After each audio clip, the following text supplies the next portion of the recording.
Overweight athletes. Okay, overweight athletes. So athletes with an increased metabolic rate.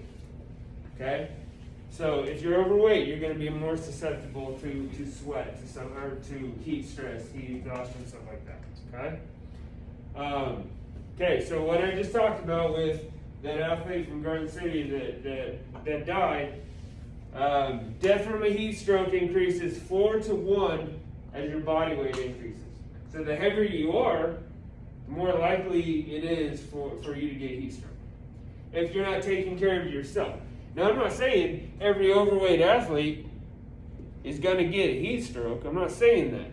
But if you aren't taking precautions, clothing, intensity, fitness level, hydration status, this is going to get elevated.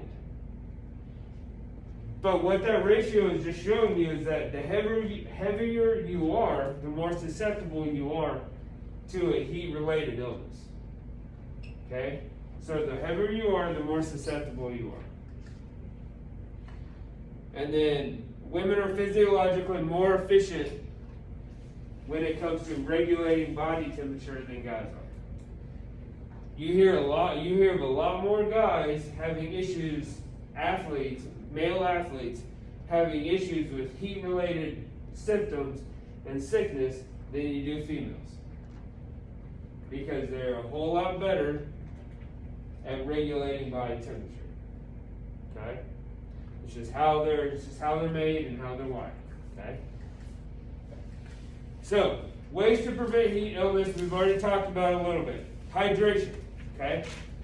24 hours before your activity, before your exercise begins, should you start hydrating. You don't start hydrating 2 hours before you have a 3-hour practice. Okay? So don't sit in your villa, don't sit in your dorm and not drink any water, not hydrate, anything like that, and then 2 hours before practice, oh shoot, I better start drinking a whole lot of water. It's not going to work that way. Okay? You need to start hydrating at least 24 hours before you begin your exercise. 17 to 20 fluid ounces of water or sports drink every 2 to 3 hours prior to your workout. Or 7 to 10 ounces of water or sports drink 10 to 20 minutes prior. Okay? So yeah, is it important to hydrate right before your workout? Absolutely. But is it the only time that you need to hydrate? No. You need to hydrate a day before your activity. Okay? There's no reason to not do that, especially if it's really, really hot outside. Okay? You can still have heat-related issues and it's not that hot outside. It could be 70 degrees outside and someone can still have a heat-related illness because they're not hydrated. Okay? Or they're having full body cramps because they didn't hydrate 24 hours in advance. Prior. Okay? Urine color. That's a big thing for athletes. What's the color of your urine? Well, everybody for that matter, but especially when you're an athlete, you're practicing all the time, your urine color plays a big part in it, and it tells you how hydrated you are. Okay?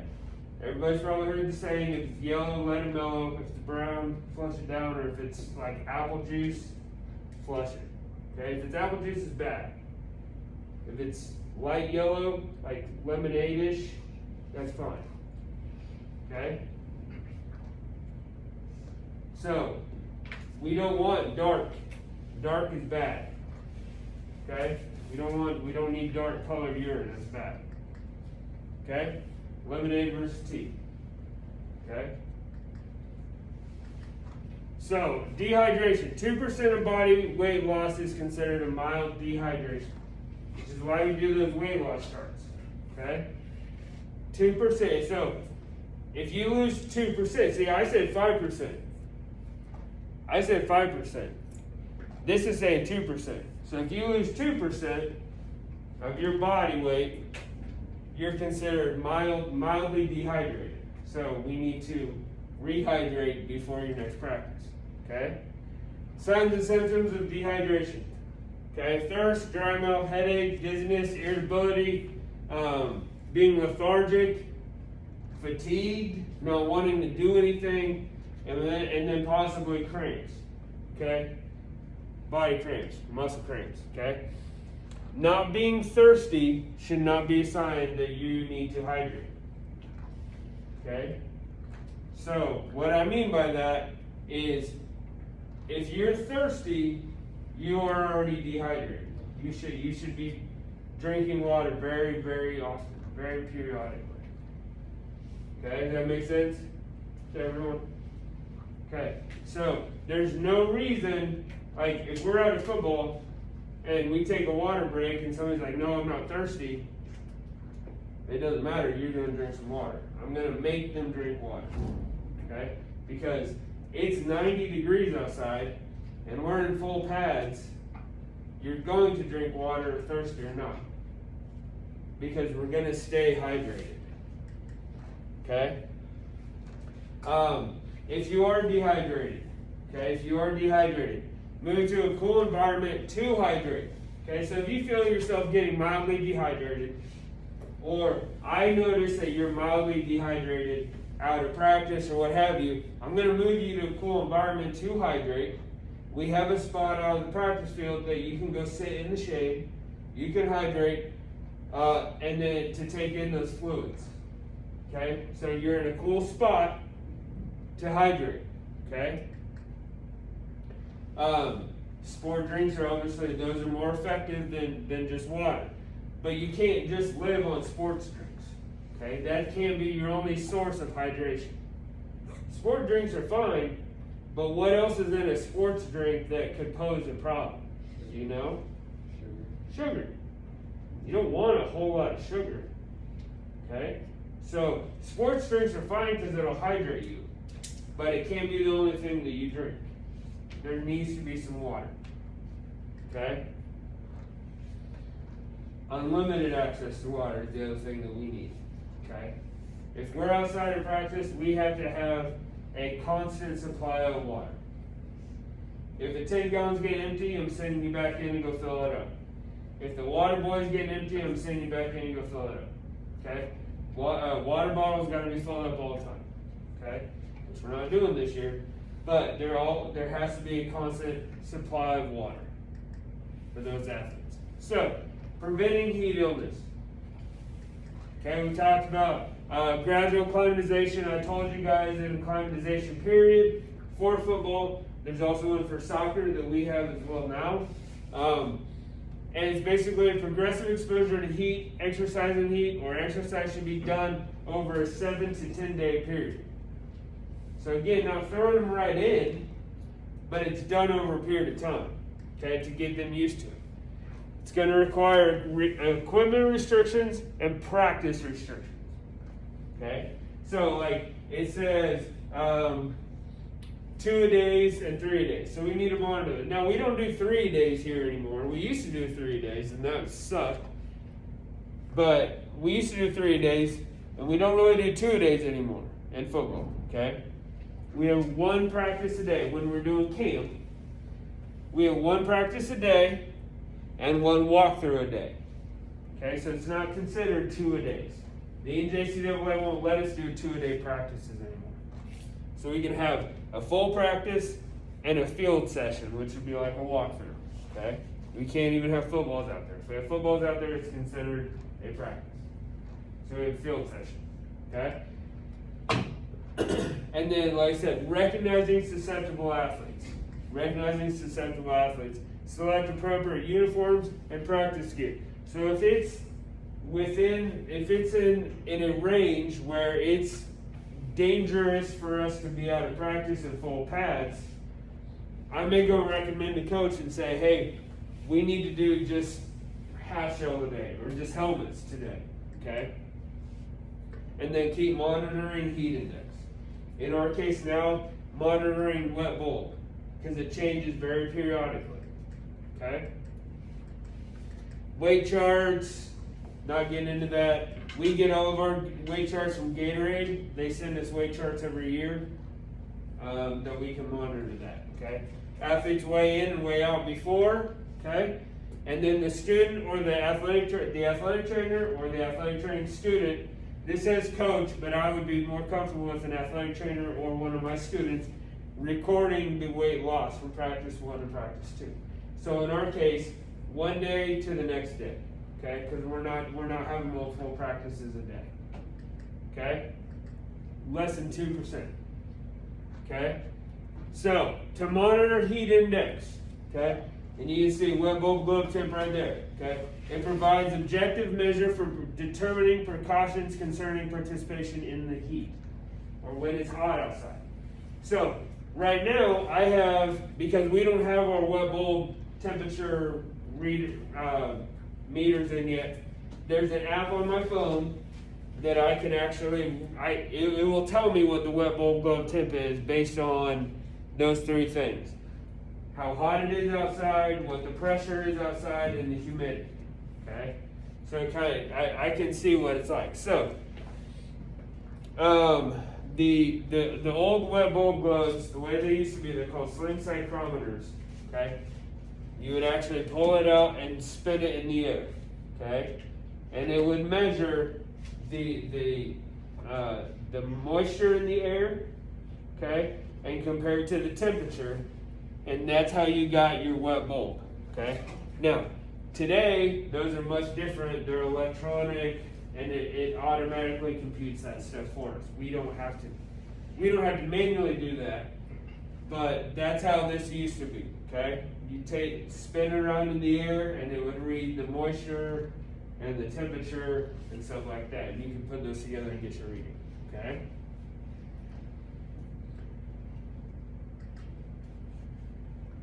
Alright, so here's a chart. You guys can look at this kind of on your own.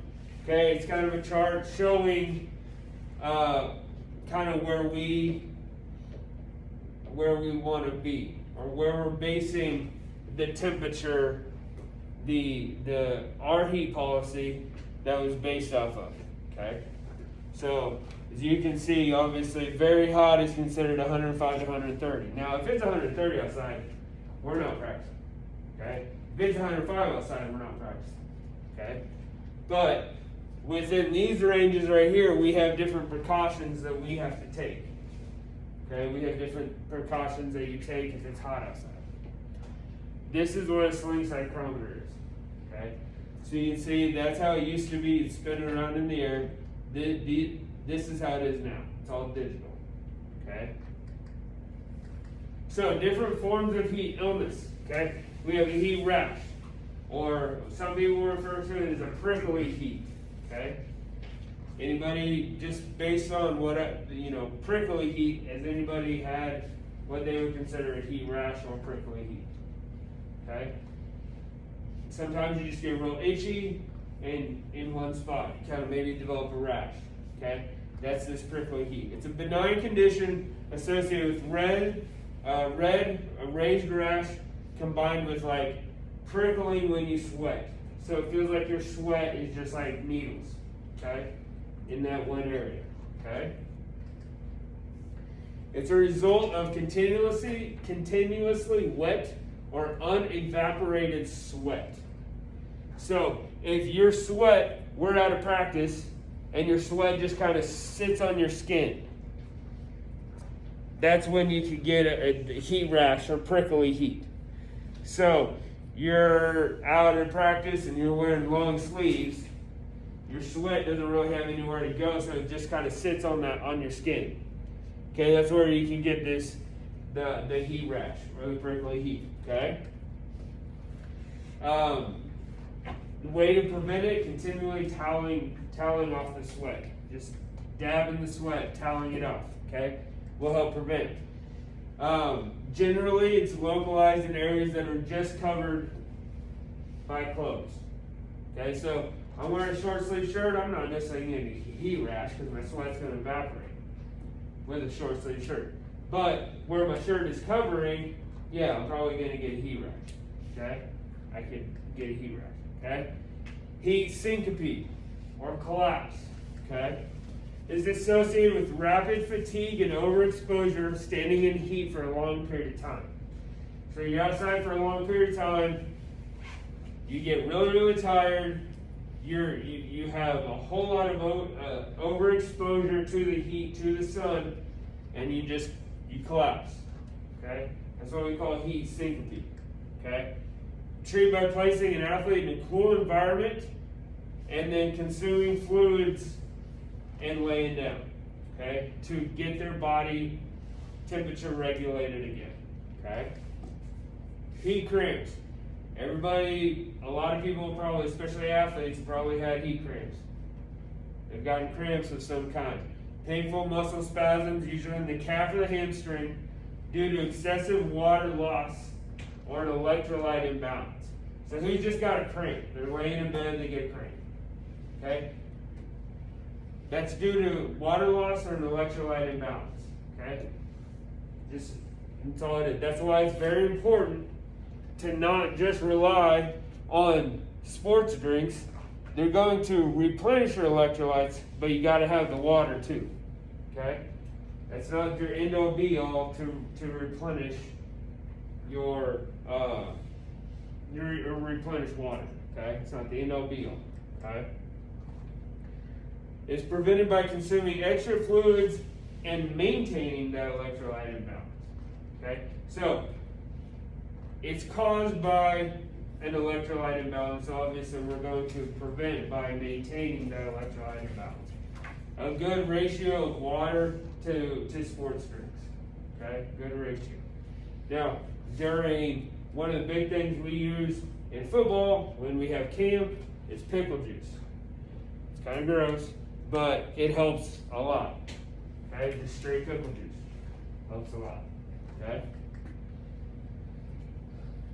Obviously treat with fluids, light stretching, and an ice massage. Okay, ice massage. We've got.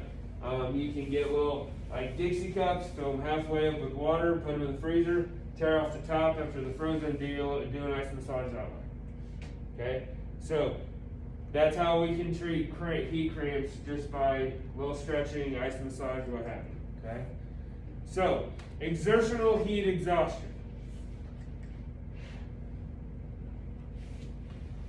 So it's a result of inadequate fluid replacement, unable to sustain adequate cardiac output. Okay, so can't sustain. Your heart isn't pumping enough. It's not getting enough oxygen to your body like it needs. Okay. Signs and symptoms: profuse sweating, pale skin, core or rectal temperature is greater than 104. Okay, we don't take rectal temperature, but that is the best way to get a core temperature. Okay, we don't do this, but it's the best way to do it. Okay, it's the best way to know exactly what their temperature is. Okay, they're dizzy, nausea, vomiting, diarrhea, and hyperventilation. Okay, so and then just consistently having cramps, having muscle cramps, or full body cramps. Their whole body just starts cramping up all at one time. Okay? And then a loss of coordination. So you're confused. You don't know where you're at. Okay? Everybody good? Okay. So how are we going to care for it? Okay?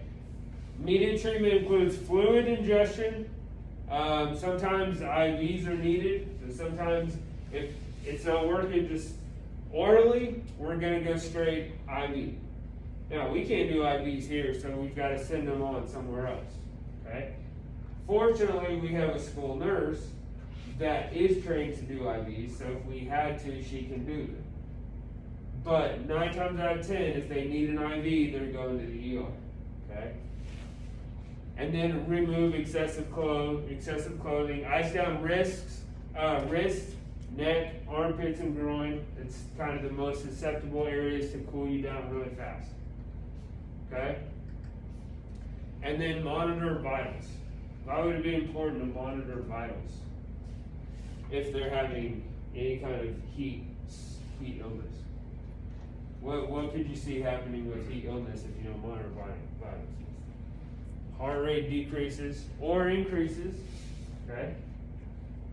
Blood pressure, stuff like that. Those are things we need to monitor. And then return to play is going to be determined by a physician. So if they're going into full body cramps and having massive, like major heat exhaustion, that's where it's going to be, like we talked about in chapter 1 and 2. We have to have them cleared by a physician. So we kind of put into play a little bit of that sports umbrella, where we have a physician clearing them now. Okay? Why would we want a physician to clear somebody after any of this stuff? Especially heat exhaustion, heat stroke, or heat syncope. Why would we want a physician to clear them? You don't realize like the full extent. Right, but they can also do more testing than we have the ability to do here. Okay, so maybe they want to get blood drawn, get labs. Maybe they want to do more invasive testing to see if they're ready to go back. We don't want to put them back to play before they are 100% ready. Okay? If not appropriately treated, it could result in heat stroke. Heat stroke is a really, really bad one. Okay? That's the one that nobody wants. Okay? We don't want any heat illnesses, but heat stroke is the really, really bad one. Okay? So, an exertional heat stroke, serious life-threatening condition, okay? Sometimes with an unknown specific cause. So sometimes there's that cause, what I mean, there something causes it, but it may be you kind of know what it is, but it could be a whole bunch of different things that brings it on. So for instance, at kindergarten, say he was an O-lineman, okay, so he was bigger, probably overweight a little bit. He may have had some underlying health conditions, but ultimately died from heat stroke. Okay, so serious life-threatening condition. It's a big condition. If we have it, it's a big deal. Okay, signs and symptoms: suddenly collapse, which he did, lost consciousness, and then what I mean by CNS is dysfunction. Central nervous system just went kind of haywire. Okay, central nervous system just went haywire. Okay, he had flushed hot skin. Well, I don't know if he did. I didn't see him, but flushed hot skin. Okay, not really sweating. So kind of a big sign of heat stroke or heat exhaustion for that matter is if they are minimally sweating or just stop sweating. If you stop sweating, something's going on. Okay. If you stop sweating, it's kind of a big deal. Okay? Shallow breathing, strong, rapid pulse. So, taking short breaths, shallow breaths, and your pulse is really, really fast. Really, really elevated. Okay? And then your temperature is way, way elevated. Way too hot. Okay? What happened to the coach after that? He is no longer a Guernsey. So he's no longer a Guernsey. When you care for this, it's drastic measures. Okay, you're taking drastic measures with caring for this. We just said it's a serious life-threatening condition, so it's not something. Oh, Danny collapsed. She's got some heat problems. Just take her in the athletic training room. Take her time. She'll be all right. It's not one of those. It is an emergency. It's probably something where we would put into place our EAP. 911's going to be called. Ambulance shows up. Go to the hospital. Get fluids taken care of. Okay. So, strip clothing, sponge with cool water. Immerse in water with. Like I said, a rectal thermometer is the best way. We're not going to do that. Okay? So, but most of the time, like if we did rectal thermometer, sometimes they'll do it maybe at the hospital. Put a thermometer in, put them in water. Get that reading to see if their body temperature is going to go down. Okay? So, continually monitor them while they're in cool water to see if that temperature goes down. obviously we're not gonna do it here, okay? I wouldn't wanna do it anyways, even if we were allowed to do it, because I don't necessarily want that liability. Okay? I don't necessarily want that liability. I wanna make sure they're getting better care, more adequate care. A hospital's gonna have all of the tools and resources that we may not have to treat them maybe a little bit better. Okay? Transport to the hospital ASAP, okay? And it says in here, and or when core rectal temperature drops below 104. I'm probably going to transport them ASAP and not worry about that. I'm probably just gonna call the hospital and say, send an ambulance, here's what we got. Now, while that ambulance is coming, I'm gonna do everything I can to cool them down, but I'm gonna call the hospital, okay? So cool first, transport second, okay? I know I said I'm gonna call the hospital ASAP, which I'm still going to do, but while they're on their way, I can cool down. While they're on their way, I can cool down. So I'm still doing cool first, transport second, okay? But at least I've activated it. I've activated them to come out.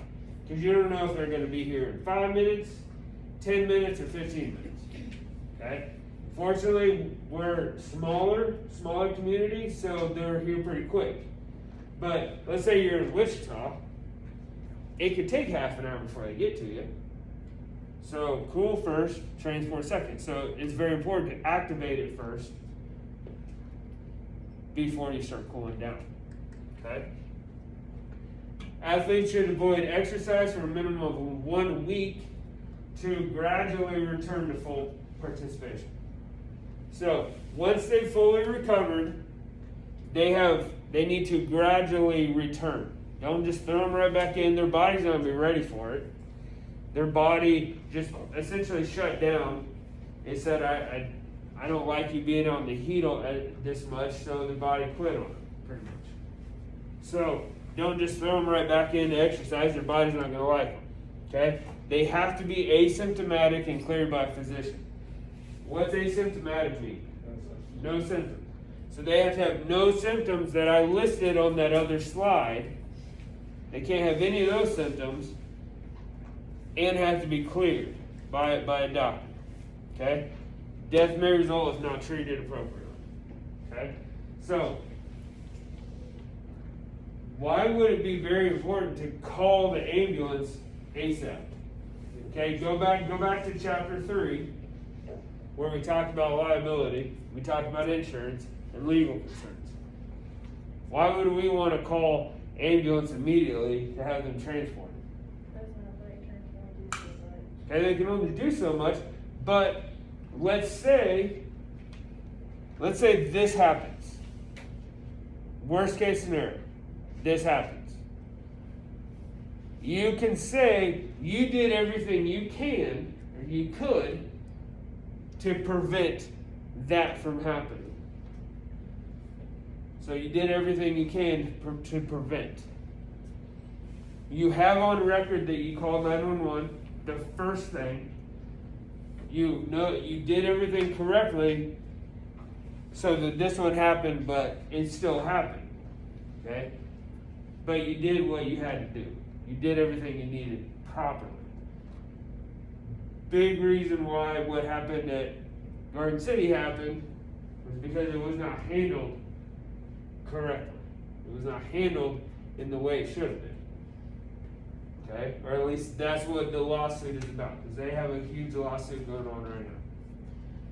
Because it was not handled appropriately. He just didn't quit. He wasn't at fault. Okay? He didn't do anything wrong. But he was just, I don't want to go through it. He had already had 2 athletes die previous due to unrelated. They weren't necessarily related to athletics. He was like, I'm just done. I don't want to do it. Basically, what happened, to give you guys a little brief rundown, is the athletic trainer. Practice was already over. Okay, They were getting ready to head to meetings, and the athletic trainer was like 9 o'clock at night, and he left. He went to go home. They're done with practice. All they're doing is meetings. They don't need us there. They don't need a certified there to sit in meetings. So he goes home. And then this athlete was walking to his dorm to get ready for, or walking to the meeting room, and collapsed. One of the coaches found him, and instead of calling 911 or the athletic trainer, he called the head coach first. And then the head coach decided to call the athletic trainer, which that took probably 5-10 minutes. Athletic trainer lives 5 minutes away, so that took another 5 minutes. So by the time he got there, it was probably 20 minutes, 15-20 minutes. Nobody called the ambulance yet. So the athletic trainer called the ambulance as soon as he got there because he didn't know how bad the situation was. He just got a phone call, said, "Hey, I need you to come back to school. We got a situation." Basically. And then he gets there and realizes, I need to call 911. Kid dies in the ambulance because the situation wasn't handled correctly. So, very important that we handle our steps the right way. Because if this happens and you didn't do some of these first steps, call ambulance, any of that stuff, you are held liable. I would be held liable because I didn't treat it the way I should have. I didn't handle it the way I should have. Okay? Acute exertional rhabdomyolysis. Okay, what rhabdomyolysis is basically your body is eating, like muscle tissue is eating itself. Okay, because you are so dehydrated, your muscle, you got to keep energy. You got to keep, they got to have energy to keep functioning. So they're eating muscle tissue. Your body's eating muscle tissue. So it's a sudden catabolic destruction and degeneration of skeletal muscle tissue, skeletal muscles. Okay, so like I said, it's kind of eating itself, trying to stay, keep energy.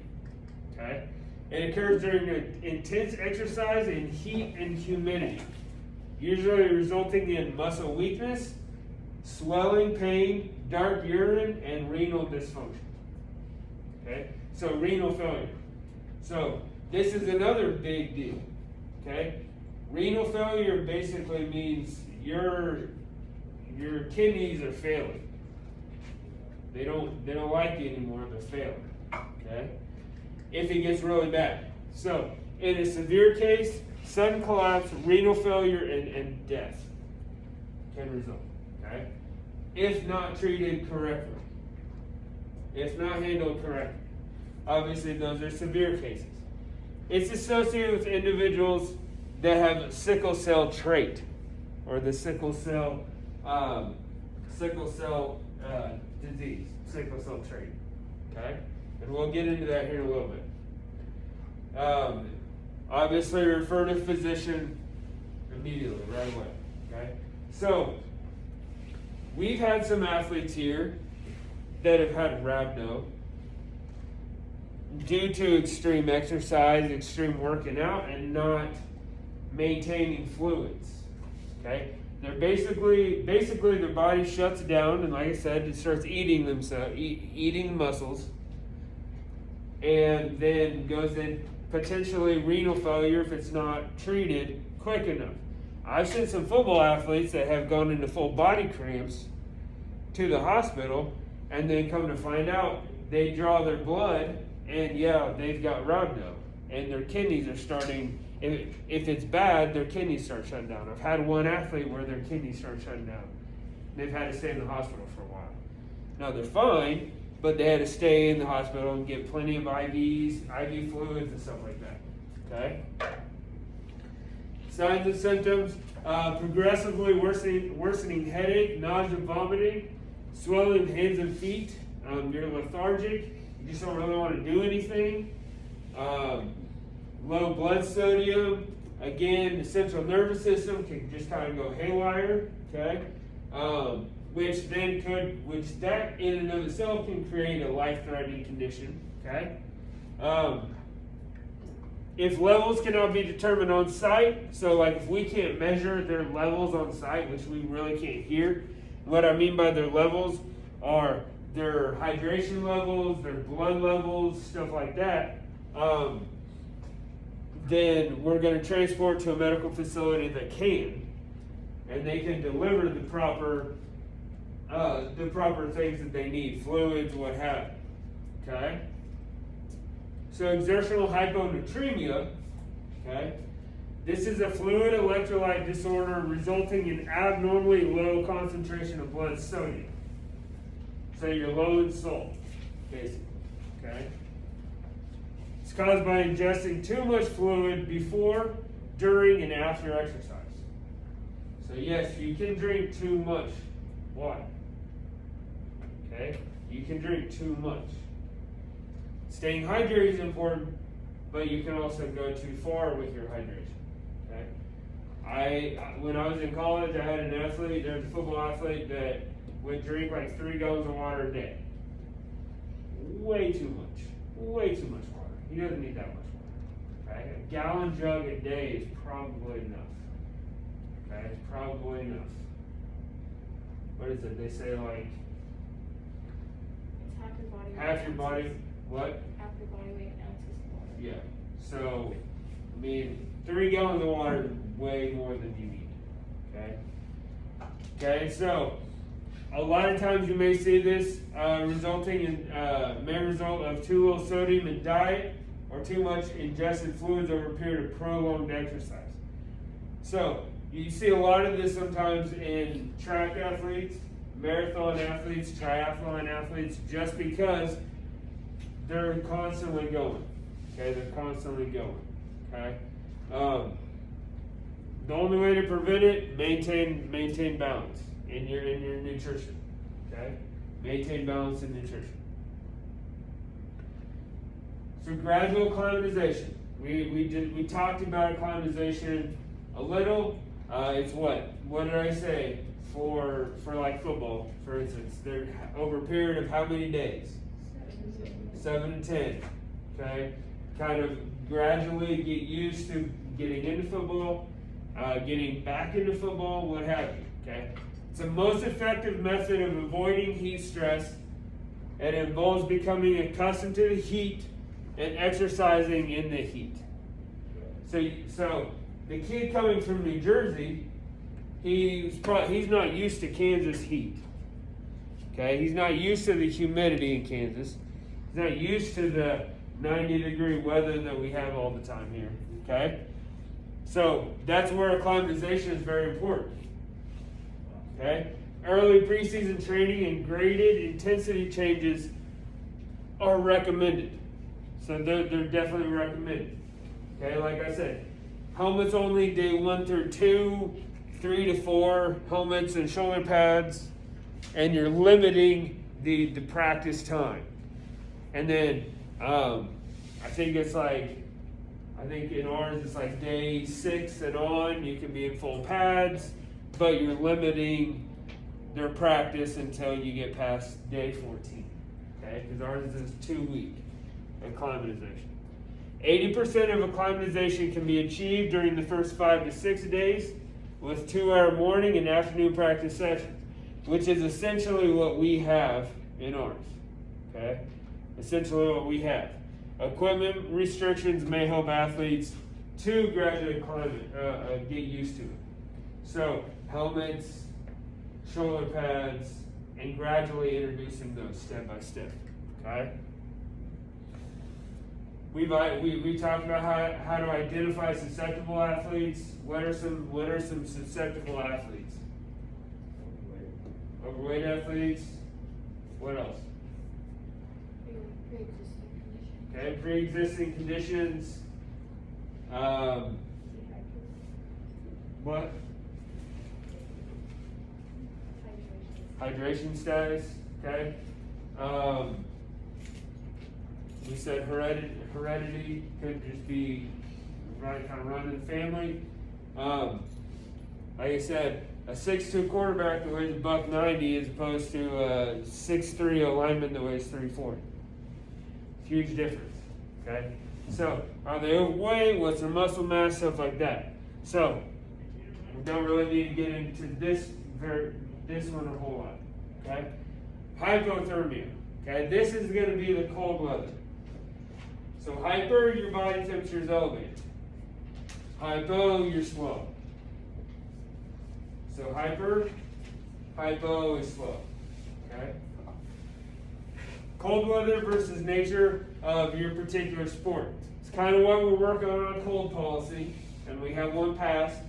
Okay, is to avoid the potential of hypothermia.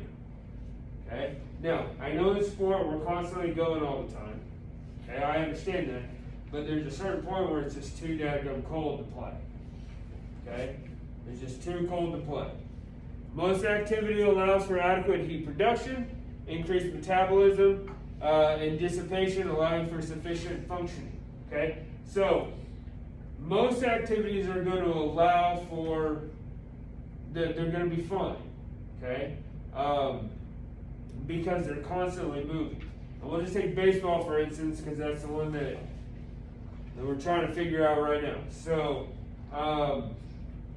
I think ours right now, if it's 30 degrees, you don't play. If it's 30 degrees, we're not going to play. But you can also argue the fact that baseball is running around; they're out on the field running. But then, what do you do with the other half of the team that's in the dugout? They can be in the dugout for 30 minutes, 45 minutes, depending on how the innings go. So you got to take into account the other half of the team. But the team that's on the field, they may not have a problem because their body temperature is elevated because they're running around, and so they're producing heat. But like I said, then you got people that are cooling down, that are in the dugout, or people that aren't even playing, that are just sitting in the dugout. God forbid you got a whole bunch of pitchers in the bullpen that aren't doing anything. They're getting ready, okay? Or they may not be going in at all. So you got to take into account those because you have a lot of downtime. There could be a lot of downtime in baseball, in softball. Okay, could be a lot of downtime there. Temperature in conjunction with the wind chill and dampness or wetness can increase chances of hypothermia. Okay, so let's say it's 30 degrees outside and the wind's blowing 20 miles an hour out of the straight south. It's gonna be cold. It's gonna be real cold. We played some I've played in some baseball games here where it's been felt like 20 degrees outside. It was too stinking cold. Okay? But wind chill takes into account for that. Okay? Big 12, their cold policy is if it's 32 degrees outside, they don't start a baseball game. You don't start an inning at 32 degrees. So if it's 32, you don't start. Which kind of suck, honestly, because that could potentially be a lot of our January or February. Okay, but my job is to make sure you guys are safe, and if that's the way I do it, if that's the way that it needs to be done with the cold policy and to keep y'all safe, that's what we got to do. But I also understand it sucks canceling games in athletics because of weather. Okay. So heat loss in sports. So you lose 65 of your heat, of your body's heat is lost through radiation. What I mean by that is just radiating off your skin. You lose 65% of your heat.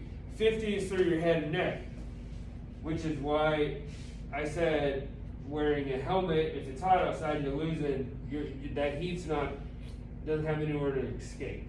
Okay? 20% through evaporation, and 2/3 through skin, and 1/3 through respiration. So you're not losing a whole lot through your skin, you're losing more through your head and neck than anything. Okay? Problems that come up when you lose heat exceeds heat production is generated by metabolism. So the faster your metabolism is, the warmer you are probably going to stay, or the quicker you're going to lose your heat, actually. Right? the faster metabolism is, the faster you lose heat. Okay? It can result in impaired neuromuscular function. So your body can't function properly if you lose too much heat. So dropping core stimulates shivering, but stops after your temp drops below 85 or 90. So sometimes if your body gets too cold, you just stop shivering. If you stop shivering, that's a bad thing, because shivering actually produces a little bit of heat, and it somewhat keeps your body kind of warm. Okay? But if you stop shivering, that's a bad deal. Okay? Death is imminent when temps fall below 70 to 77 to 85. So if your body temperature falls below that, death is almost imminent. Which is why cold is almost just as bad as heat, as a heat illness. Okay? That's why we have heat and cold policies. That's why a lot of schools have heat and cold policies, to keep people safe. Okay? So another graph, y'all can kind of check it out. Go from there. Okay? Ways to prevent hypothermia. Apparel geared for weather to provide warmth. Okay? It's kind of hard in baseball, it's kind of hard in softball or cross country or track to wear more clothes to stay warm.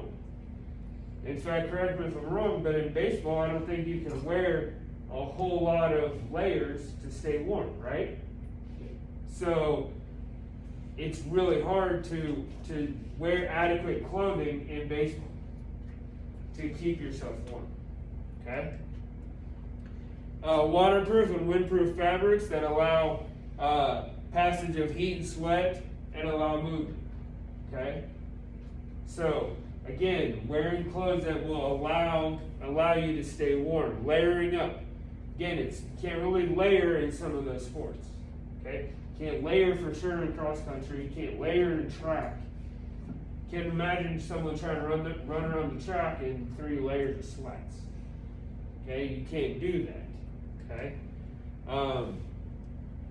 And then, like our biggest thing right now is, like I said, the people that are in the dugout don't have necessarily a way to stay warm. Okay? We aren't like some of the schools in NCAA schools or Big 12 schools that have heaters in their dugouts. It'd be nice. We wouldn't really have to worry about it in cold policy, because you could come back in the dugout and there'd be heaters in your dugout. It wouldn't be a big deal. Okay?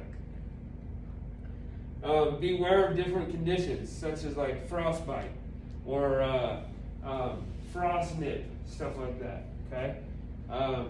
Make sure, even though it's cold outside, a lot of people don't think about this. Even though it's cold outside, you still got to stay hydrated. Okay? Even though it's cold, you still stay hydrated. You're still losing fluids.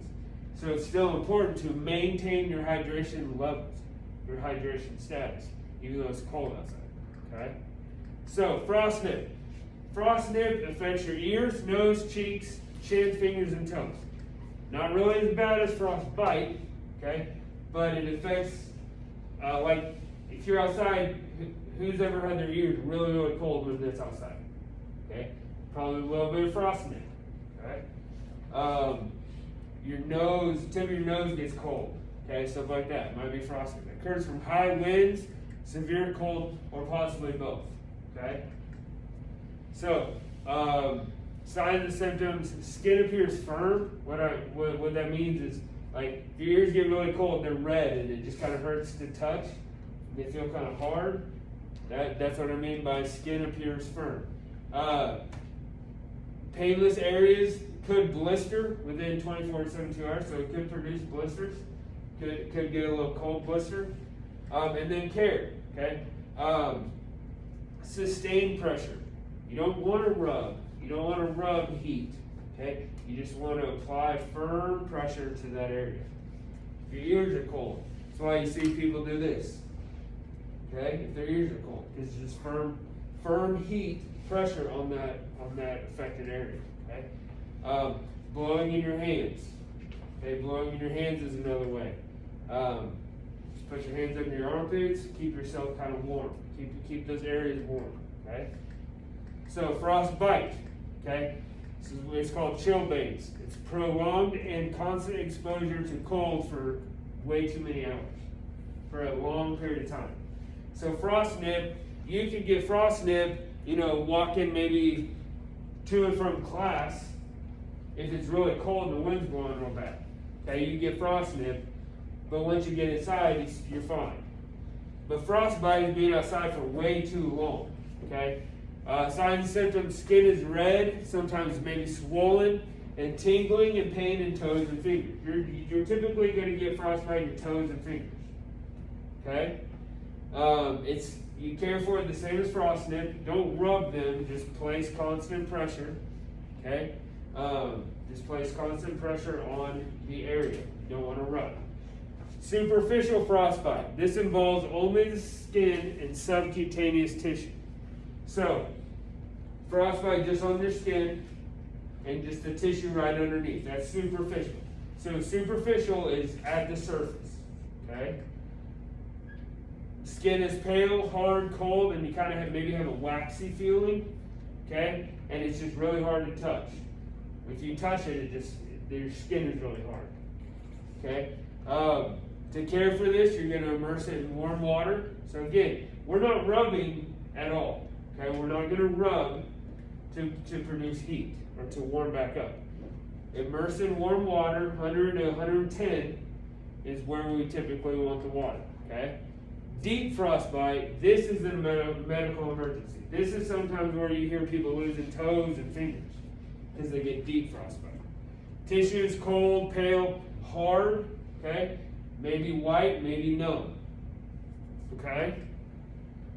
Okay, caring for it, rapid rewarming, hot drinks, try to warm up the body temperature, heat pads, or hot water bottles just placed all over your body, trying to rewarm you. Okay? And then it can become gangrene, okay? Or gangrenous. This is where, like I said, you see people losing fingers or toes.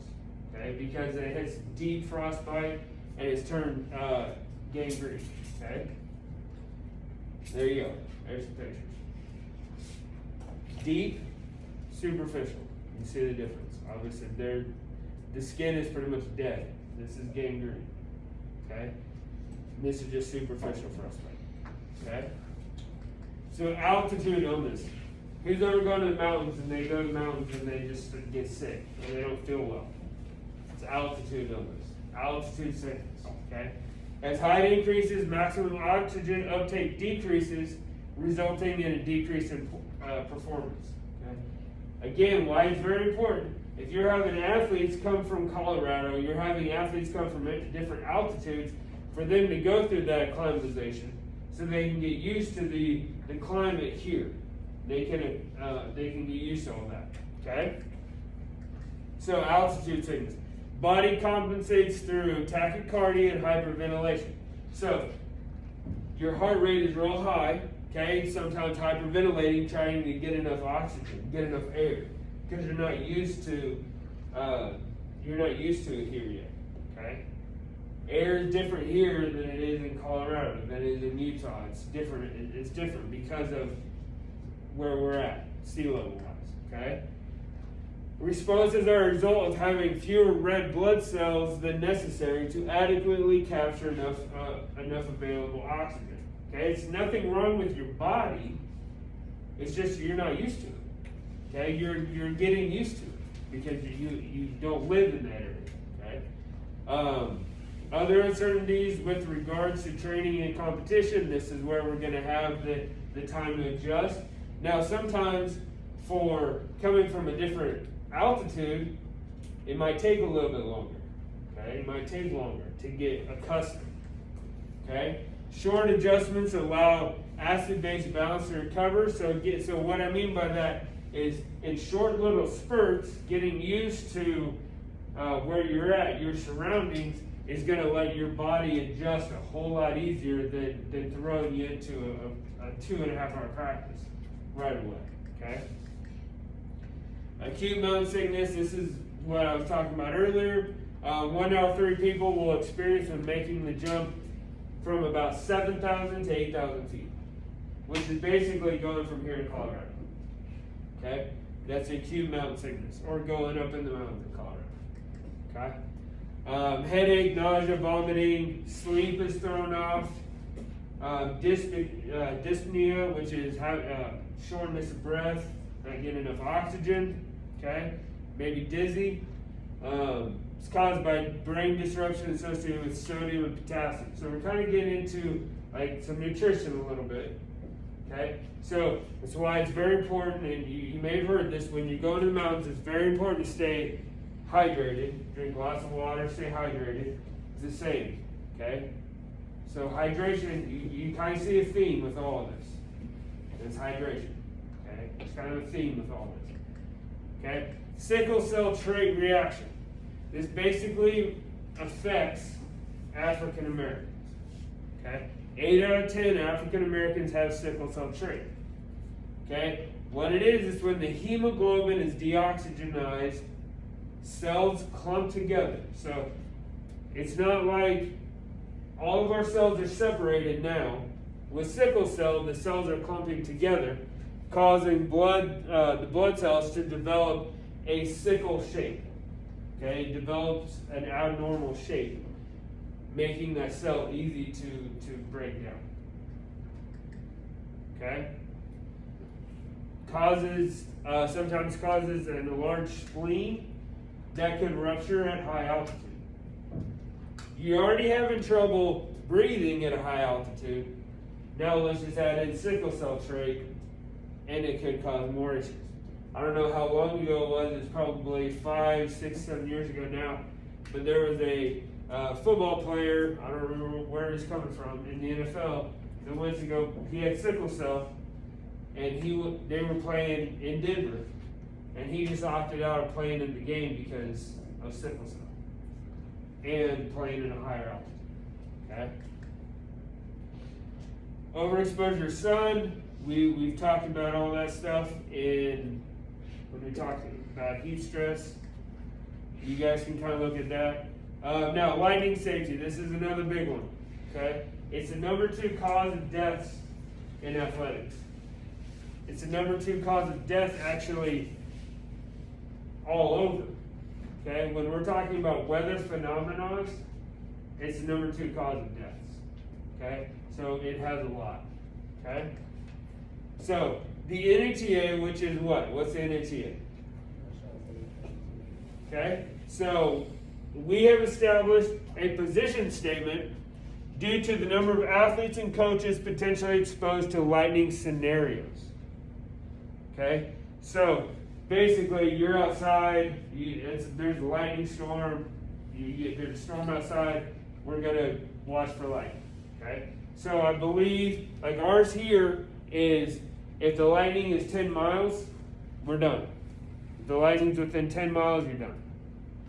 Okay? And that's when we call things. Emergency action plans must be set for this type of event. So we talked about having an emergency action plan set everywhere for every facility, but we're having an EAP set for lightning as well. Okay? It's going to involve chain of command, the monitoring service, or the weather service that we're going to use, who's going to make the decisions regarding removal and return to the field. Does anybody know what the protocol is if we are at a football game or at a game in general and we have to postpone because of lightning? 30 minutes from the last lightning strike. So if we get to 29 minutes and 15 seconds and we have a lightning strike, it starts all over. Okay? It starts all over. I worked a game at Hutch High School. We were in Derby. Postponed the game for 4.5 hours because of lightning. Sucked. Started the game again at 11 o'clock tonight. But whatever. So that's kind of how it goes with any outdoor sports. Okay. In the event of a storm, shelter indoors should be obtained. So we got to have a place to have all of our fans go, have all of our athletes go, stuff like that, in the event that there's a lightning storm. Avoid large trees, flagpoles. Just go stand by the flagpole and put your hand on it. That's probably a good place to be. Right? Don't stand up by standing water. Why would you want to stand in water in a lightning storm? So lightning hits that water, it just electrocutes you as well. Avoid telephones, pools, showers, metal objects. How many people have heard their parents say don't take a shower if it's lightning outside? Because if the lightning strikes, it can hit the water, and then it can electrocute everything. Okay, metal objects, bleachers, equipment, or umbrellas. Why would you want an umbrella? Okay, lightning rod. They got the little metal spikes on the top, right? Okay, could act as a lightning rod. Okay, lightning is generally accompanied by thunder. There's about a 20 to 40% of the time that it's due to some kind of atmospheric disturbance. So, anytime there's lightning, it's associated with thunder. Okay, that's why we have what's called the flash to bang method. Okay, we'll get into that in a second. Okay, if there's nowhere to go, then if there's nowhere to go, or if the hair on the back of someone's neck stands up, that's usually when the lightning is way too close. Okay, your hair will just start standing up if lightning is too close. I was outside. I was younger. I was outside. We were having this crazy lightning storm. I was walking to another building for shelter or whatever. We were getting ready to have to go down to the basement, and lightning struck, and all of a sudden, like, the hair on my neck and my head just stood up. And it was like the whole area around me was white, and it was just within feet. And you could see on the ground where the lightning hit. Okay? So, get as low to the ground as possible. So if there's no place for you to go, no place for you to seek shelter, get as low as possible to the ground in a fetal position. Because if you're in fetal position, there's not as much surface area for that lightning to find. Okay? Okay. If you see it flee, if you hear it, clear. Okay? So if you see the lightning, what I mean by that is if you see the lightning, you're done. Okay? If you see the lightning, you're out. If you hear it, take caution. Okay? If you hear it, take caution. Okay? Clearing the playing area. Using cell phones. We use our cell phones now to watch where the lightning's at. It's sometimes accurate, sometimes not. Flash to bang method. What this is, everybody's probably done this. You didn't know it. You see the lightning and you count, and you start counting, right? That's kind of determines how far away the lightning is once you hear the thunder. Right? So that's the flash to bang method. It estimates distance away from the storm. Okay? From the time the lightning is sighted to the clap of thunder, count. So if you get to 10, then you divide by 5, and it calculates the miles away. So if I make it to 10 and I divide by 5, how far away is it? 2 miles. So we're out. We're out. Okay? Alright. NAT and National Weather Service recommend returning to the field 30 minutes after the storm. We just talked about that. Kind of gives enough time for this storm to move out. That's where I said if it's, we make it 29 minutes and we see lightning again, we start the clock over. Okay? We use the WeatherBug app. They have lightning detectors that we have downstairs that can pick up magnetic charges. The problem with that is sometimes if you get a text on your cell phone, it'll go off. So, not really the most accurate thing in the world. Okay? But they can detect a storm within 40 miles. Okay? Alright. I'm going to let you guys read about air pollution. Okay? Real quick before we leave, I want to talk about circadian dysarrhythmia. Anybody have any idea what? Well, that's jet lag. Okay? So, circadian dysarrhythmia is jet lag. Anybody have jet lag from flying somewhere? Yeah. So that's basically what this is. It's pretty much when your biological clock is thrown off because you're flying different time, because you're in different time zones, okay? Your biological clock is thrown off. So,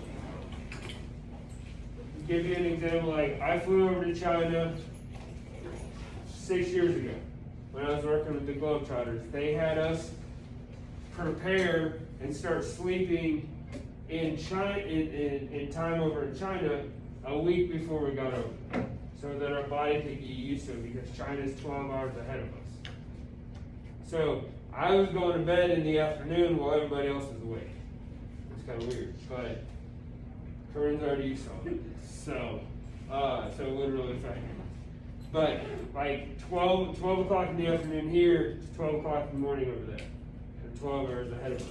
So getting used to that time zone it took time. It took weeks to get used to that. Okay? Okay, so won't really get into a whole lot of that. So for Thursday, chapter 6 assignment will be posted as soon as this class is over. And it is due on Thursday. So make sure you guys get that done. And then your